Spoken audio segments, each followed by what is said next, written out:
Graça e paz, irmãos. Eu falei na reunião, na primeira reunião, eu falei também essa palavra. Então, aqueles que porventura estavam presentes vão revisar a palavra ouvida, talvez. Amém? E eu queria ter mais uma palavra de oração.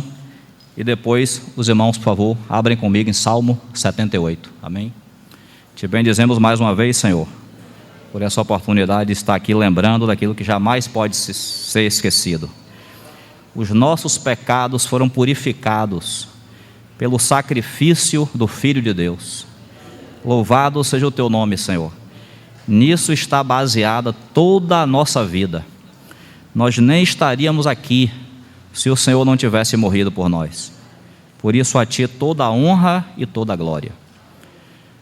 Nos submetemos a Ti, Senhor, pedimos que o Teu Espírito nos conduza na ministração da palavra, tanto quem fala como quem ouve.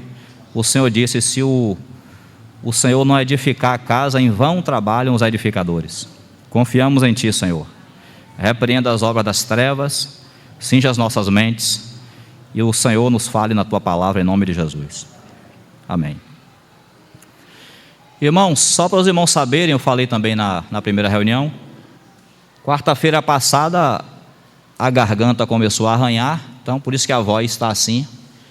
A gente vai falando aí de acordo com a graça que o Senhor der, amém? Quando não aguentar mais, para, né? Salmo 78, irmãos. Salmo 78, ele começa assim: Salmo didático de Asaf, ou Masquil de Asaf. Escutai, povo meu, a minha lei, prestai ouvidos às palavras da minha boca. Abrirei os lábios em parábolas e publicarei enigmas dos tempos antigos. O que ouvimos, obrigado, Diva. O que ouvimos e aprendemos, o que nos contaram nossos pais, não encobriremos a seus filhos. Contaremos à vindoura geração os louvores do Senhor e o seu poder e as maravilhas que fez. Ele estabeleceu um testemunho em Jacó e instituiu uma lei em Israel, e ordenou a nossos pais que os transmitissem a seus filhos, a fim de que a nova geração os conhecesse, filhos que ainda hão de nascer, se levantassem e por sua vez os referissem aos seus descendentes, para que pusessem em Deus a sua confiança e não se esquecessem dos feitos de Deus, mas lhe observassem os mandamentos. E que não fossem como seus pais, geração obstinada e rebelde, geração de coração inconstante, e cujo espírito não foi fiel a Deus. Os filhos de Efraim, embora armados de arco, bateram em retirada no dia do combate. Não guardaram a aliança de Deus, não quiseram andar na sua lei, esqueceram-se das suas obras e das maravilhas que lhes mostrara. Até aí, irmãos, por enquanto, até o verso 11. Irmãos, falando, antes de entrar no assunto propriamente dito, mas falando sobre esse salmo, salmo didático, salmo que traz um ensinamento, salmo que é como uma exposição das Escrituras, é como uma aula que um mestre dá para seus discípulos, que um professor dá para seus alunos. É um salmo didático. A gente sabe que o livro de Salmos é o inário da Bíblia, é o inário do povo de Israel.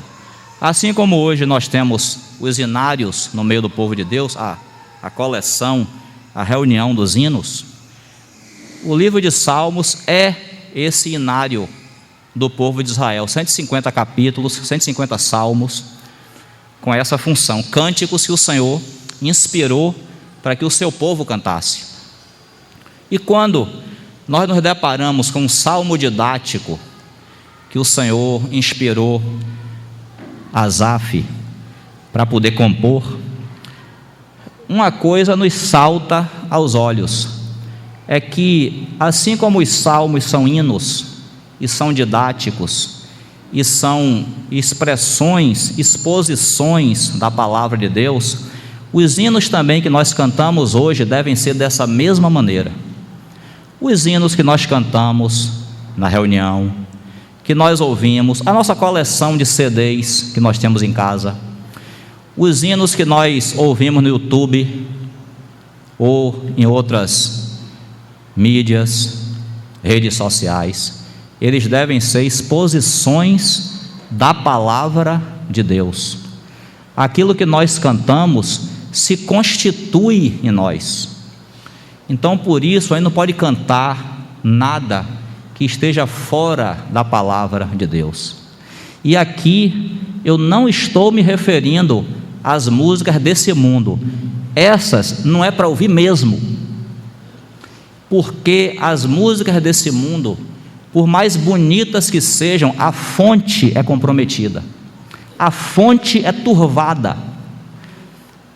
Então essas daí esqueça, por favor, receba o conselho. Se você não faz separação entre hinos do Senhor e música desse mundo, aceite o conselho, esqueça-os de cá, porque não tem nada para te oferecer. Só pode levar você até o ponto onde ele está, que é a alma caída do homem. Não te eleva para Deus. Os hinos te elevam para Deus. Agora, entre os hinos, aí sim, esquecendo as músicas do mundo, entre os hinos, nós devemos colocar o filtro do Espírito Santo sobre o que nós ouvimos, porque tem muita coisa hoje no meio do povo de Deus chamada de hino, vestida de gospel, vestida de evangélica, que às vezes podem até citar versículos, mas o escopo, o conjunto da obra não está de acordo com a revelação das Escrituras.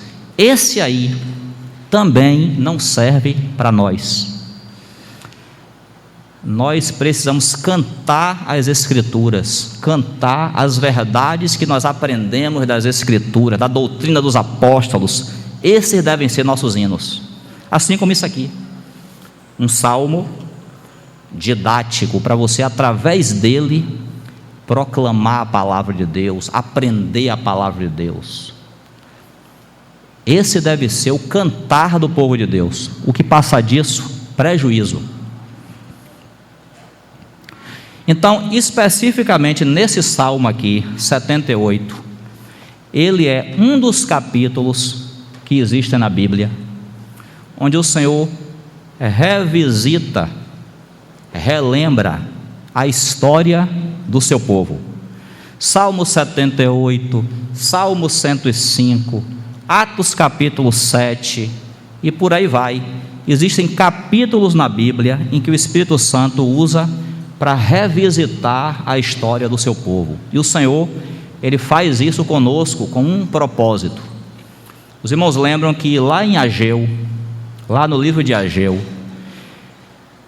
quando o Senhor vai estimular o povo a voltar a edificar a sua casa, o Senhor diz assim: considerai o vosso passado, preste atenção no que aconteceu com a vida de vocês, considere o vosso passado. Por que o salário não dá para nada? Porque trabalha e quando traz o salário para casa, o salário some. Aí o Senhor diz: sabe por que está acontecendo isso com vocês? Porque vocês estão se preocupando com vocês mesmos e deixando a minha casa em ruínas. Então o crente, às vezes, nós vamos vivendo a vida dia após dia, domingo, segunda, terça, quarta, quinta, sexta, sábado, domingo, segunda, e as coisas acontecem na nossa vida, a história vai acontecendo conosco, e nós não prestamos atenção no lidar de Deus conosco. Por que aconteceu isso comigo? Por que eu estou vivendo essa experiência? Então o Senhor, quando Ele faz essa visita ao passado do seu povo, recontando a história do seu povo, Ele está fazendo com que a gente olhe para o passado, e veja o que foi que aconteceu. E se não tem nada para a gente consertar, se não tem nada para a gente se arrepender, se não tem nenhuma situação que a gente deixou lá atrás, e os dias foram passando, e a história aconteceu, e virou passado, mas precisa de conserto. Então o Senhor de vez em quando traz a história à tona. Ó Israel, desde lá, do momento em que você saiu do Egito, o Senhor vem conduzindo. Irmão Otmani, ele fala assim: nós precisamos entender de uma vez por todas, que não são as pessoas que lidam conosco, é o Senhor que lida conosco.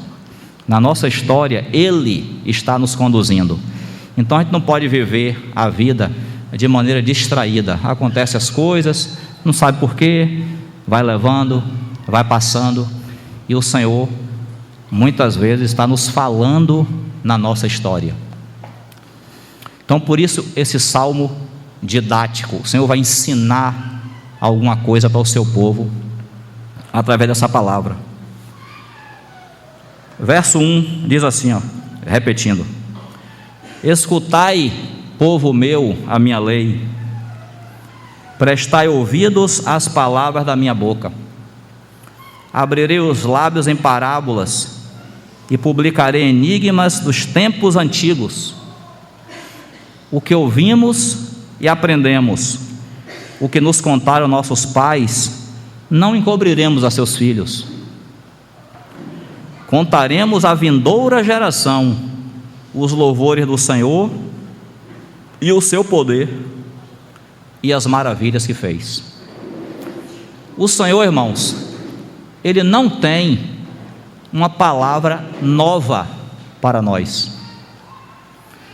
A palavra que o Senhor tem para o seu povo é a mesma que Ele já falou. Então, na nossa história e na história do povo de Israel, a gente sempre está vendo o Senhor chamando a atenção: ó Israel, aquilo que eu te falei lá atrás, preste atenção. Não tem nada novo não, é voltar para a palavra, é voltar para aquilo que já foi falado. Moisés deu a lei há não sei quantos anos atrás, é para observar essa lei. Não tem novidade, não tem modernização, não tem adaptação, é a palavra que foi dada, porque a palavra de Deus é eterna. O mundo, o diabo, é que dizem que a Bíblia precisa ser atualizada, que aquilo que foi falado é para gerações que ouviram essa palavra, não é mais para a gente hoje. Hoje tem que ter uma nova palavra, tem que ter uma atualização, tem que fazer um update. Não, é o tempo todo o Senhor lembrando: Israel, é a palavra que eu te dei lá atrás, é essa que eu quero que você guarde, é essa que eu quero que você observe, porque a palavra de Deus, ela é eterna, ela é atemporal, ela foi dada para ser praticada em todas as eras. Então por isso que vem o salmista, através do Espírito Santo, falando que ele vai abrir a boca em parábolas, enigmas, desde a fundação do mundo. É para lembrar aquilo que nós já ouvimos, aquilo que nós já sabemos. E o versículo 5 diz assim, ele estabeleceu um testemunho em Jacó e instituiu uma lei em Israel, e ordenou a nossos pais que os transmitissem a seus filhos. Está vendo? Geração após geração, quem recebe a palavra passa adiante.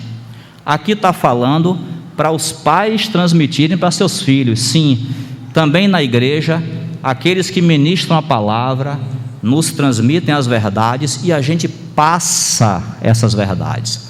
Nós somos depositários dessas verdades e temos obrigação de passá-las adiante. Passá-las adiante. Atos 2,42 diz que os irmãos naquela época, início da igreja, perseveravam na doutrina dos apóstolos. Paulo, quando vai falar sobre o partir do pão, ele diz assim: o que eu recebi do Senhor, Isso mesmo eu vos ensinei.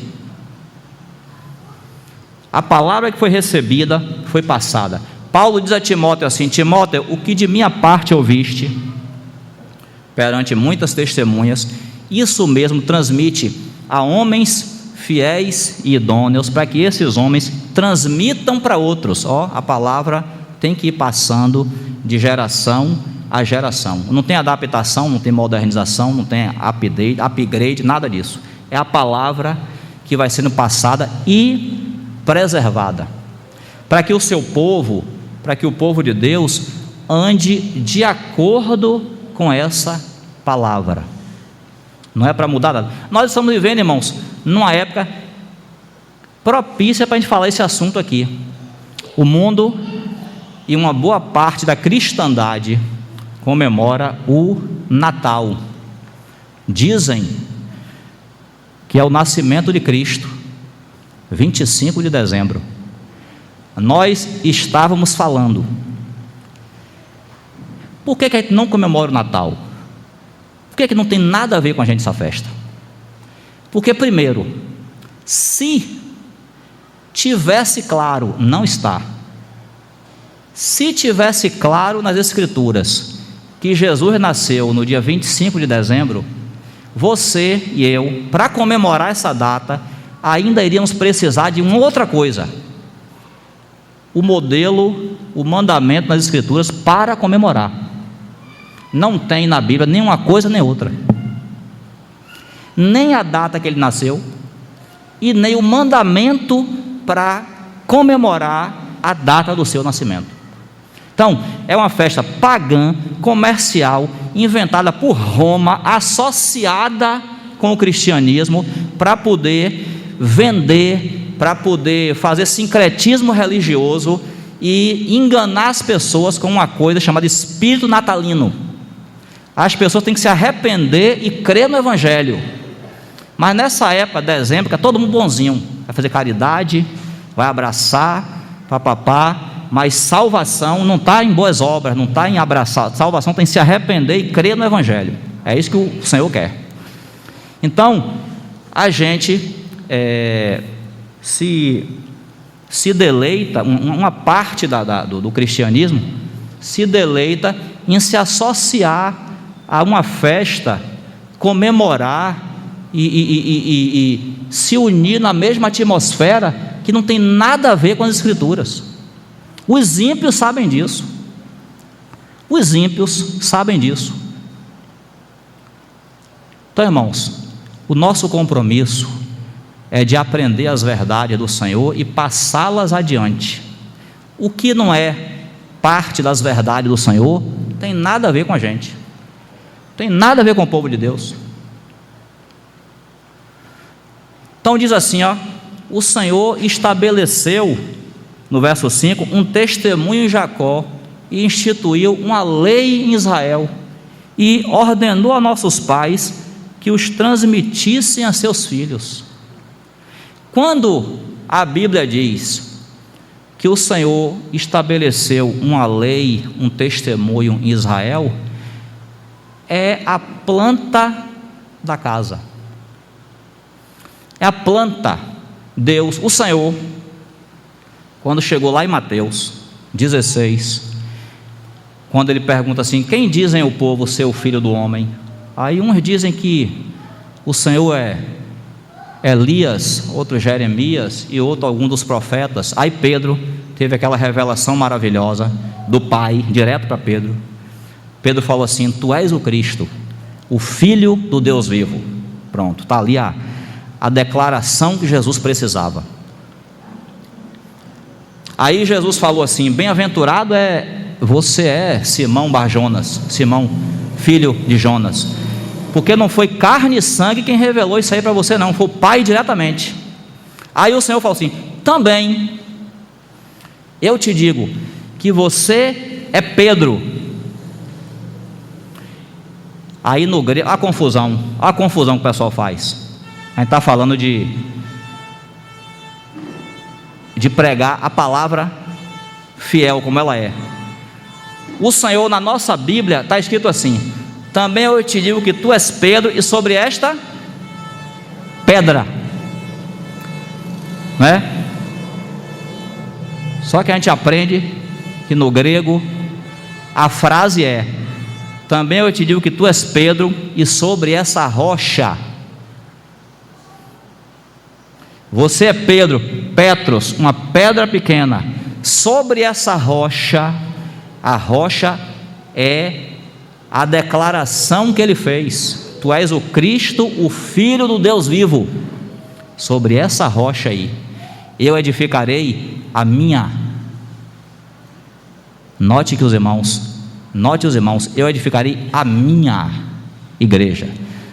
O Senhor fala minha igreja, porque, irmãos, a palavra ali no grego, eclesia, apontava para uma assembleia que já existia entre os gregos, uma assembleia de cidadãos livres que votavam sobre as questões da cidade. Existia uma eclesia naquela época. O Senhor falou assim: mas eu vou edificar a minha.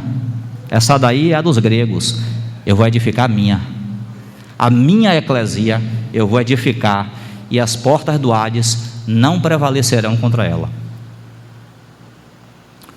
Então, quando o Senhor disse isso, ele estava falando uma coisa parecida com Salmo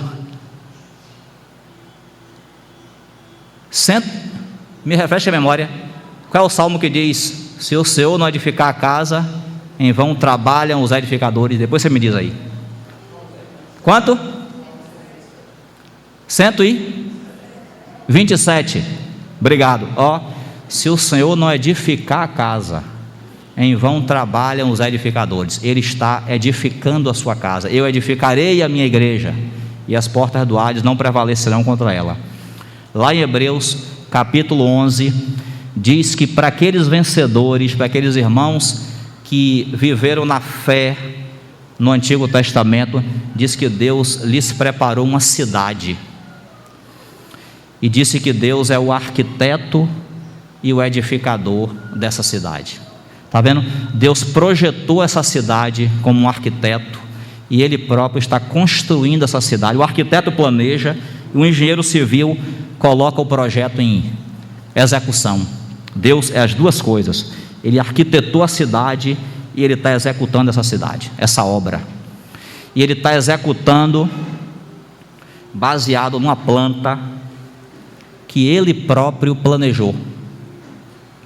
Então, por isso que a palavra tem que ser transmitida. Quando diz assim: Ele instituiu uma lei, um testemunho em Jacó, em Israel. Ali está dizendo assim: Ele deu a planta para você edificar de acordo com aquela planta. Não é para sair daquela planta, não é para adaptar, não é para fazer modificação.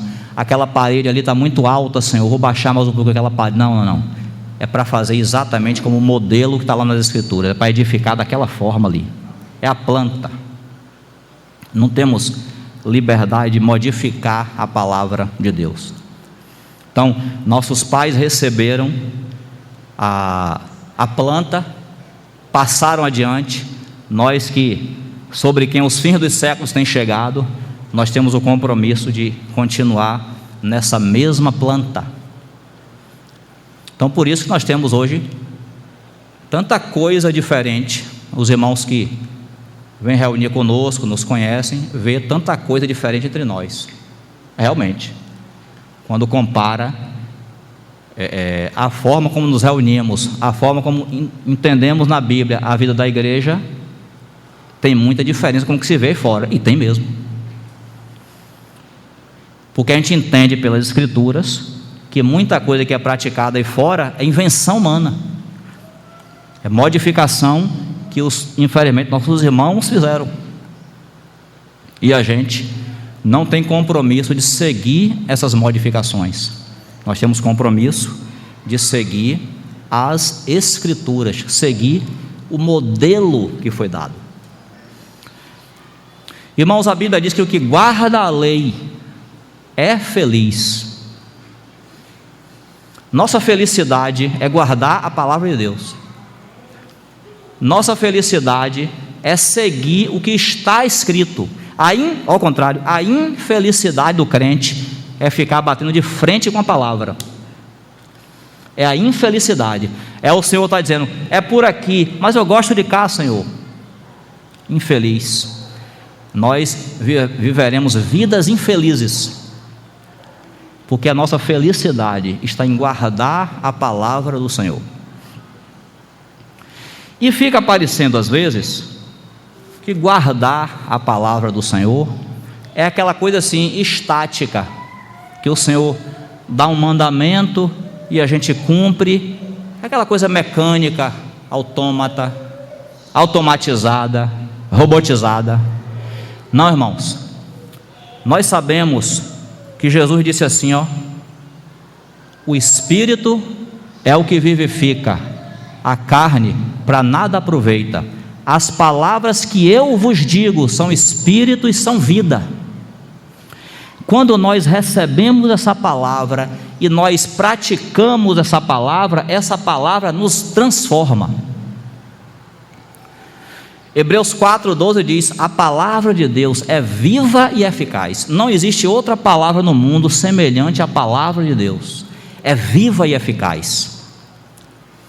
Quando você ingere essa palavra no Espírito, ela vai fazer uma transformação em você. Então não é aquela coisa robotizada de você simplesmente receber a palavra, praticar, como aquela coisa só de mandamento e só. Não, a palavra é o próprio Senhor em nós.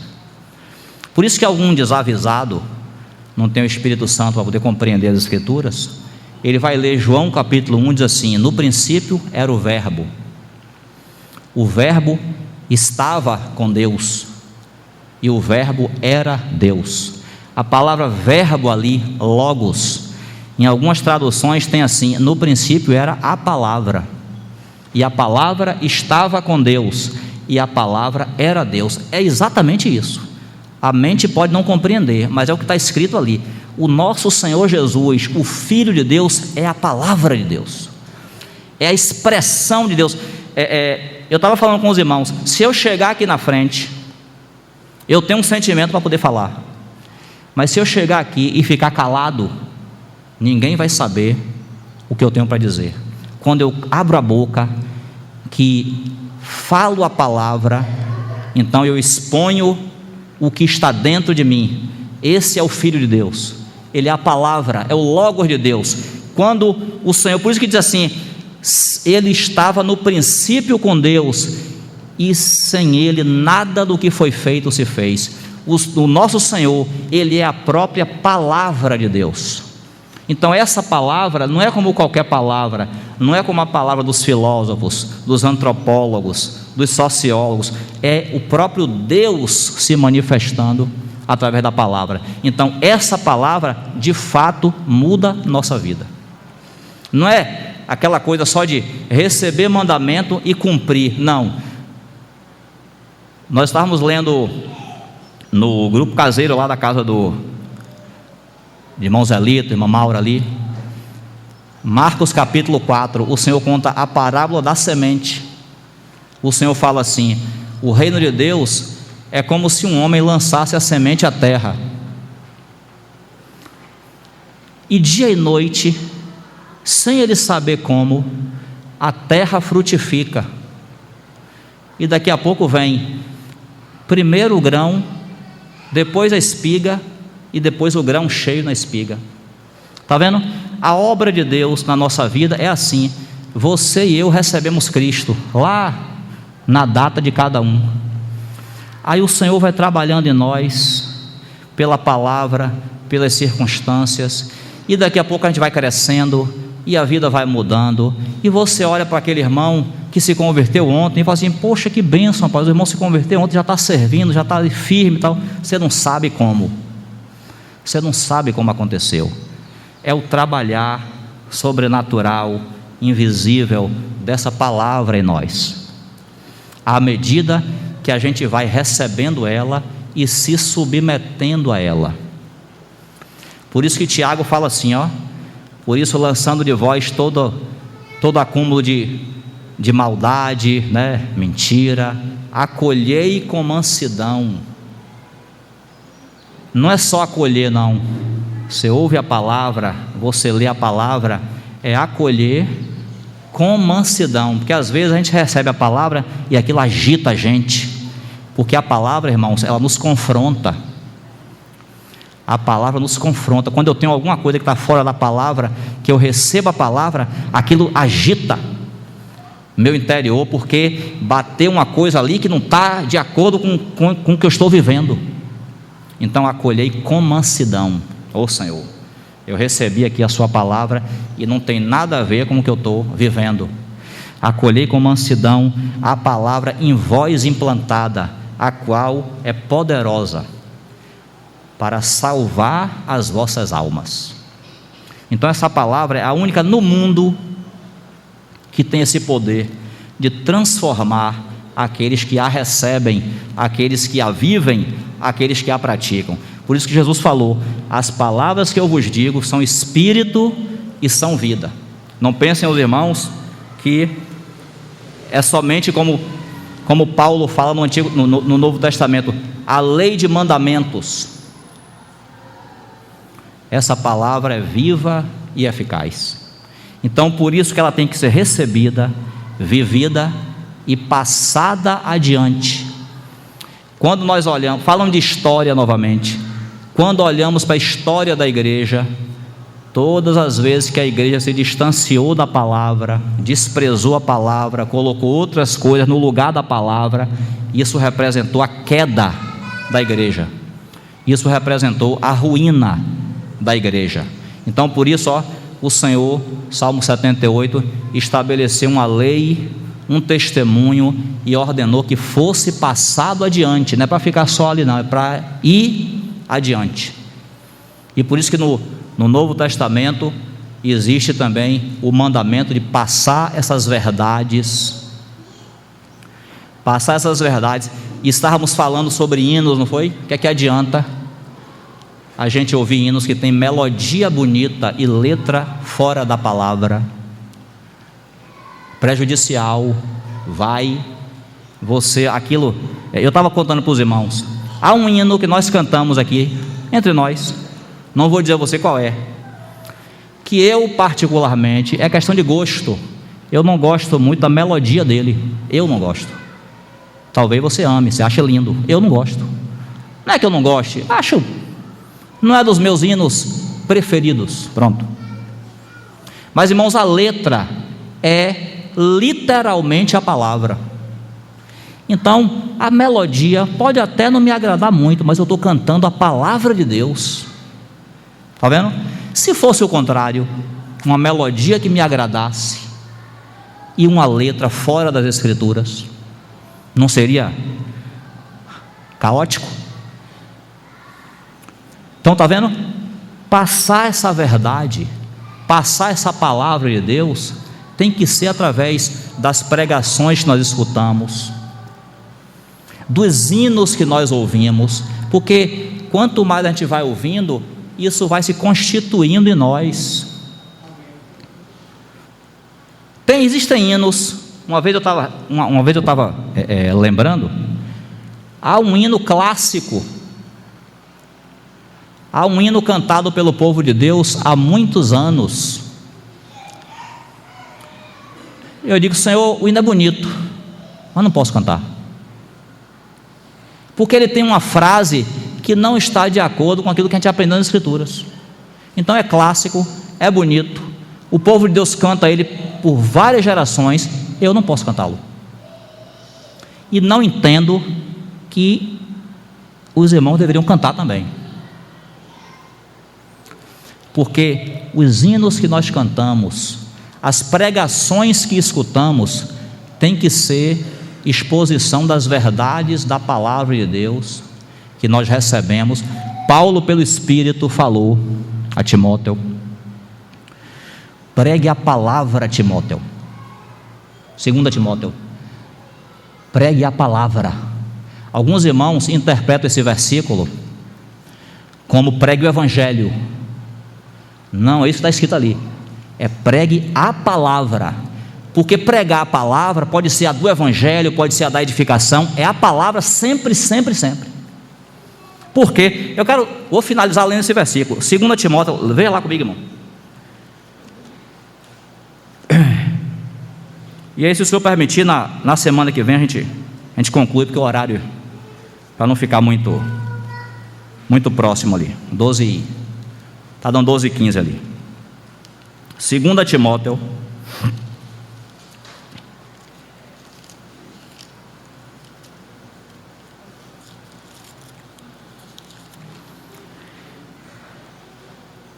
capítulo 4, verso 1. Olha o que diz. Posso ler? Conjuro-te perante Deus e Cristo Jesus, que há de julgar vivos e mortos pela sua manifestação e pelo seu reino. Olha o que é que ele está conjurando. Conjurar é você fazer um rogo, é um pedido muito forte. Não é você só pedir, é você só faltar ajoelhar na frente da pessoa. Pelo amor de Deus, eu quero te pedir isso aqui. Isso é conjuro-te. Paulo está insistindo com Timóteo nesse pedido aqui. É uma forma forte, intensa de fazer um pedido. Ele está pedindo isso aqui do versículo 2: prega a palavra, insta, quer seja oportuno, quer não, corrige, repreende, exorta com toda a longanimidade e doutrina. Esse é o versículo 2, está vendo? Timóteo, se fosse hoje talvez, eu não acho uma boa expressão não, mas só para os irmãos entenderem, se fosse hoje talvez Paulo falasse assim: Timóteo, pelo amor de Deus, Timóteo, pelo amor de Jesus Cristo, pregue a palavra. Mas pregue a palavra. Se você estiver falando com um incrédulo, pregue a palavra para ele. Não invente não, Timóteo. Não fale para ele de dízimo e oferta não. Não fale para o incrédulo de prosperidade. Não fale a palavra para ele se converter, Timóteo. E se você estiver falando para um crente, não fale para ele abobrinha não. Fale que ele tem que se arrepender do que ele tem feito de errado, se voltar para a palavra, se fortalecer no Senhor, viver a vida cristã, ser transformado, porque a alma dele tem que ser salva, ele tem que ser transformado, tem que expressar o caráter de Cristo. Pregue a palavra, Timóteo. Aí ele vai dar o motivo, por que essa insistência toda de Paulo? 3: pois haverá tempo em que não suportarão a sã doutrina. Pelo contrário, cercar-se-ão de mestres segundo as suas próprias cobiças, como que sentindo coceira nos ouvidos, e se recusarão a dar ouvidos à verdade, entregando-se às fábulas. Olha o motivo aí, irmão. Por que Timóteo tem que pregar a palavra revelada, a palavra de Deus, sem mistura, a doutrina dos apóstolos, sem acréscimo? Por quê? Para servir de antídoto, servir de remédio, de medicamento contra essa atitude que vai ser encontrada no tempo que a gente está vivendo, o tempo próximo da volta do Senhor. Pois chegará o tempo em que não suportarão a sã doutrina. Não, irmão, esse negócio de palavra, eu já escutei isso, não foi comigo não, mas eu já escutei, que nada, fica um negócio de palavra, eu quero é poder, eu quero é oração, esse negócio de muita palavra, não, isso aí não muda nada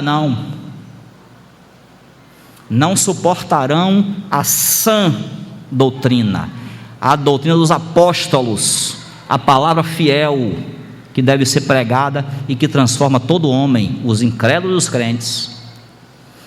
Não suportarão a sã doutrina. Pelo contrário, cercar-se-ão de mestres segundo as suas próprias cobiças. Irmão, é muito mais agradável, entre aspas, falar de prosperidade. É muito mais agradável falar assim: ó, você vai ter um carro zero, você vai ter 3 empresas, você vai comprar uma casa de praia. É muito mais agradável falar de coisas que nos agradam. Cercar-se-ão de mestres segundo as suas próprias cobiças. O desemprego está aí, não sei quantos por cento índice, então eu quero meu emprego, eu quero ser empresário. Agora a pregação que diz assim, ó, você está com problema com seu irmão, você não perdoa ele, você disse uma palavra dura a ele, você tem que se arrepender, irmão, pedir perdão ao seu irmão, tem que se reconciliar com seu irmão. Aí isso aí não agrada. Está vendo? Você está se preocupando muito com você mesmo. Ao invés de você ir para as reuniões, você fica em casa assistindo televisão. O partido bom está acontecendo e você vai ver Bavi na Fonte Nova. Você está priorizando mais as coisas desse mundo do que as de Deus. Aí não agrada. Aí essa pregação não agrada. Outro dia colocaram no Facebook assim um cartazinho com duas casas. Em uma estava escrito show gospel e na outra reunião de oração. Aí aqui tinha uma fila que perdia de vista. Aqui tinha 3 pessoas entrando. Por quê? Porque reunião de oração é batalha, é sono, é cansaço. Mas ali você está definindo, não é você sozinho, estamos com o Senhor, definindo os assuntos do reino de Deus em oração, batalha. Mas no show gospel, né, o trenzinho, às vezes cantando coisa que não tem nada a ver com a palavra de Deus. Então a tônica nossa, porque nós não podemos falar como se fôssemos separados, não. Nós crentes, todo mundo, os crentes todos, se não tomar cuidado, vou usar um termo aqui das redes sociais, vão ser encontrados nessa vibe. Nessa vibe aqui. Qual é a vibe, Luciano? De só querer ouvir o que agrada. De só querer. Não, aquele irmão ali aquele irmão não escuta, porque ele fala umas verdades assim, muito duras. Eu gosto do de cá, ó. O de cá fala amenidades. Uma vez o irmão Deus contou para nós, tem anos isso, ele contou para nós que fizeram umas reuniões lá, não sei aonde, o propósito era de evangelismo, pregar o evangelho para as pessoas, e chamaram o irmão, convidaram para ele pregar. Aí terminava a reunião, o irmão pregava, queria chamar as pessoas para poder orar pela sua família, orar pelo seu emprego, pelo seu cachorro. Aí os irmãos chamaram ele no final, falaram assim: ô irmão, não entendi, a gente chamou o irmão aqui para poder pregar o evangelho, para as pessoas poderem se converter. Aí o irmão falou assim: não irmão, não. Eu quero orar pelas pessoas, eu quero que elas sejam amigas do evangelho.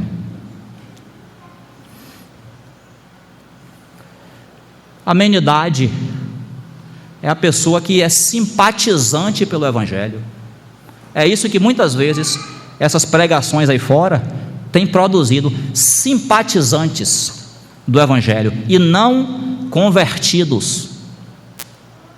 Então o Espírito Santo, porque aqui não é Paulo não, a gente fala de Paulo, que Paulo escreveu a carta, mas o Espírito Santo, através de Paulo, está conjurando Timóteo: pregue a palavra, não saia da palavra, pregue a palavra, seja para ímpio, seja para crente, você tem que usar a mesma fonte, a mesma espada, que é ela que é viva e eficaz, é ela que produz algum resultado. As outras coisas ditas são amenidades, só servem para agradar muitas vezes o ego, cercar-se de mestres segundo as suas próprias cobiças, é o que diz a palavra aqui. Irmãos, amém. Por enquanto é só 12h25, está dando ali. Permitindo o Senhor, então, no próximo domingo a gente só finaliza aqui esse sentimento, amém? Quero só orar com os irmãos. Entregamos nas tuas mãos, Senhor, aquilo que ouvimos, aquilo que falamos, na esperança, na confiança, não em nós mesmos, mas de que o seu Espírito use essa espada, essa palavra viva e eficaz, para nos falar o coração.